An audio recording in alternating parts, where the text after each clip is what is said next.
Tingnan ko nga itong mga nakita ko kahapon kung meron bang mga error nito. 1972. So talagang may mga pangalan dito guys, hindi man na mababasa. Yung Pilipinas, tsaka dito Republika ng Pilipinas, hindi mo na mababasa siguro sa katagalan. So tingnan natin, baka pabaliktad itong ating emblem. Yan. Okay naman.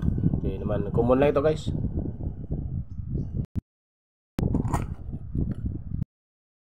Ito tayo sa ating pangalawa. 1972. So madami ng gas-gas. So kadalasan guys, dahil sa sobrang tagal na yung nakasulat dito na Republika ng Pilipinas, hindi mo na talaga makikita dahil sa katagalan. Yan ang una na bubura. So ikutin natin, baka mamaya iba na yung tsura pagka nainikot. Ay, sakto naman yung ano niya, posisyon ng kanyang mukha ni Jose Rizal. 1972. So hanap pa tayo guys, marami pa to. Yung iba na may hawak nito guys, yung pinagsasabi ko raw kung ano-ano na lang gawa. Kasi wala daw itong nakalagay dito na Republika ng Pilipinas. Dito Pilipinas. Yun ang sinasabi sa mga hindi nakakaalam sa baryang ito. Kaya mayroon silang hinawakan, hindi naman nila tinitingnan kung ano talaga mga nakasulat dyan. Nakasulat dito guys, ito Bangko Sentral ng Pilipinas, dito sa maliliit na to. So nakikita ko kasi meron akong dito eh. Yan ako. Yan, nagagamitan ko ng magnifying. Ito guys, marami ng damage. 1974, maraming yung damage. 1972. Hindi na rin maganda ang kanyang itsura. Maraming gas-gas. Yan. So, kinukulikta pa rin natin. Kasi mas maganda yung marami tayong stock. 1972. So okay naman yung kanyang posisyon. So, kunti lang yung gas-gas, pero sa likod medyo madami-dami. Yan o. Dapat nga tayo guys nakagwantis, pero mga common coins naman kasi to. Hindi na ako nagagwantis guys. Ito medyo malabo ng kanyang bangko sentral dito. Bangko ang nakasulat, medyo malabo na. So hindi na maganda yung kanyang kondisyon. Nabubura na.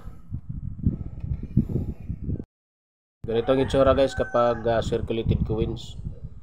Kaya ang presyo nito per kilo na lang. Hindi mo na maibenta ng mataas. Siguro kung error, kung halimbawa dalawa yung kanyang mukha, wala nang pangalan ni Jose Rizal, yun, medyo mataas-taas ang price niyan. Magdepende rin sa itsura, kung medyo gas-gas or maraming sira-sira sa kanyang itsura. So magdepende pa rin sa seller kung magkano ang kanyang presyo, kasi kakaiba yun eh, yung mga dalawang mukha guys. So sa katagalan nabubura na yung letter niya dito, bangko. Tsaka ito talagang burado na yan mga yan, yung bangko or bangko o Republika ng Pilipinas. Ito nakasulat dito, Republika ng Pilipinas. Diyan may nakasulat yan dyan. So karamihan hindi nila alam na may nakasulat pala dyan, kasi wala naman silang ginamit na magnifying, kaya hindi nila alam yan. 1972 pa rin. So mahirap maghanap ng error guys. So, okay naman yung kanyang kondisyon. Natural lang yung may mga gas-gas kasi circulated coins naman ito eh. Common coins. 1972. So 1972 pa rin.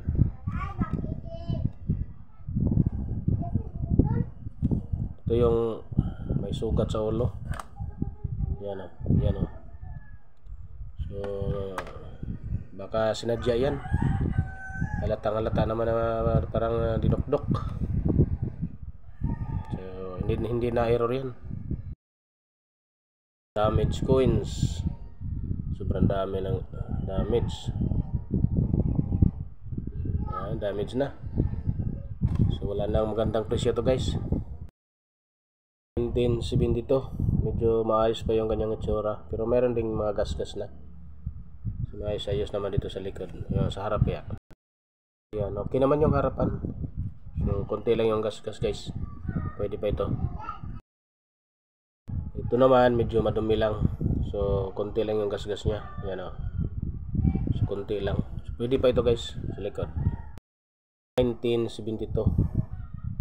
So ganun din sa likod, hindi masyadong sira. Ayan. So pwede pa natin tong ingatan kasi wala pang mga damage ko. Mahirap na may sipon tayo guys. So wala pang damage to, pwede nating tago to. Ito 1972, maraming damage coins, maraming gasgas. Ganun din sa harapan. So maraming damage, hindi na pwede to. Ito naman madumi lang, pero maganda pa naman, wala pa namang gaanong gasgas. So madumi lang ito guys sa likod gaya gitu. 1974, so madumi lang talaga siya. Okay pa yung kondisyon, wala pang gaanong mga damage. So kaya yan ang mga pwede nating ingatan guys, tago natin ito. Mayroon tayong tatlong nakuha guys sa ating mga nabili ng isang araw. Dahil ito, yan, pwede pa ito guys. So mayroon pang mga sobrang daming damage. So ito, pwede natin ilagay sa ating koleksyon kasi konti lang naman yung damage niya. Lilinisan lang ito guys. So ito, tago natin at ingatan natin kung meron tayong mga ganitong kondisyon guys. So hindi naman siya error, common coins lang siya. So kung magkolekta tayo, yung mga walang damage. 3 piraso lang yung nagamit ko dito guys. Yun guys, maraming salamat sa panonood guys at God bless sa ating lahat.